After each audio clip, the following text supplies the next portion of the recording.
Hello, welcome to today's lesson. Alright, so today we are just going to continue where we left off on the uses of primary auxiliary verbs. So, like we established earlier, primary auxiliary verbs are used to form tenses, and we have already discussed how it is used to form the continuous tense. Today we are going to look at how the perfect tenses are formed with the primary auxiliary verb. And the primary auxiliary verb used in forming the perfect tense are the has, have, and had. Where you already know that has is for singular subjects, have is for plural subjects, and had is the past for has and have, which can be used for both singular and plural.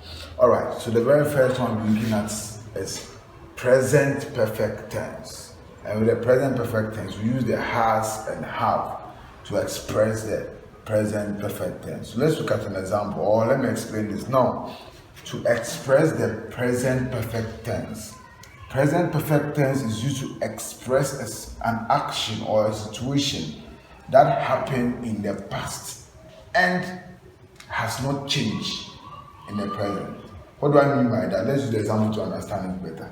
For example, the girl has done the work.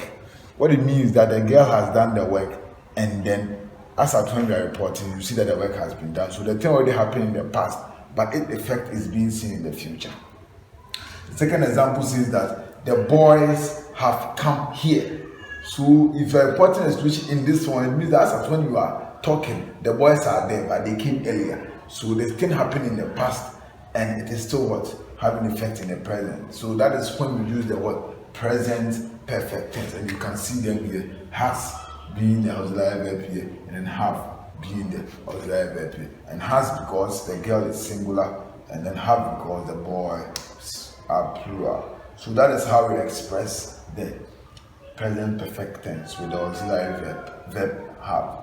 The second one is the past perfect tense. And like I've already established, the past of has and have is had. So we use had to express the past perfect tense. And then to express the past perfect tense, we look at two situations that occurred in the past, but one finished and the other continued. That's when we use the past perfect tense to express. So you see that it's best to talk about the example before I explain further. So let's look at the example.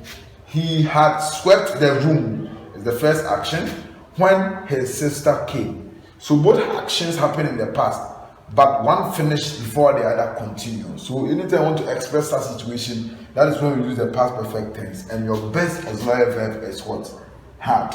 So he had swept the room when his sister came. Let's look at a second example. The man had finished the work before their boss arrived. So both situations happened in the past. The men worked and their boss came, but the men finished before their boss came. So this is how we use it. And had is here. Even though this one is plural, we still have had because, like I established earlier, had is used for both plural and singular subjects. Let's move on to the third one. The third one is present perfect continuous. And when we say continuous, I hope you are familiar with continuous. Continuous means the thing is still happening, and in continuous tenses, we see the action verb having ing. So here we use has or have plus the being. You know, being is already an auxiliary verb, and then the ing form of the verb. So which means in this tense we use two of the auxiliary verbs. One is a verb be, and the other two is a what? Verb have. So you see has and have are from the verb have, and then being is from the verb be.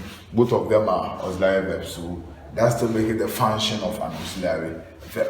So let's see the example. Now this one, because of the continuous nature, it is used to express an action that began in the past and it is still in progress as at when the action is being reported. Let's use the example to understand it better. The first one says that poor girl has been working since morning. So it's clear. So in this situation, the girl started working in the morning, and as at when the person is reporting in the evening or afternoon, the girl was still working. So in that situation, use what we call the present perfect tense to express that. That's why I always tell you with tenses, think about the situation before you talk. Let's look at the next example. They have been reading since morning.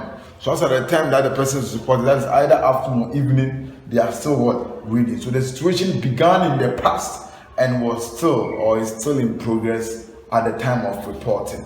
That is when you use the present perfect continuous. And our last perfect tense here is known as the word past perfect continuous tense. So continuous tense. Okay, so because we already know that the past of the perfect tense or the verb have is had, so we have it here plus the being form of the word verb plus ing, like I said. So you see there. Now this past perfect tense continuous is also used to express two actions that happened in the past, where one began and was still in progress before the other one also what happened. Let's do the example to understand it better. By the time she came, I had been reading. So two actions. The person was reading, has not finished reading, and she came in. So like I said, used to express two actions that happened in the past, where one was still in progress when the other one began. The second example to also make it clear, it had been raining heavily when the thunder struck. So it means that it was raining very heavily and the thunder struck. The rain had not stopped before the thunder struck. So two actions that happened in the past, and the other one was still in progress before the second one also what began. So like it is clear here, we have the auxiliary verb have being an ing as mentioned in here. So that is it. So please, this is how the auxiliary verbs are being used. We'll continue with modal verbs. See you in our next lesson.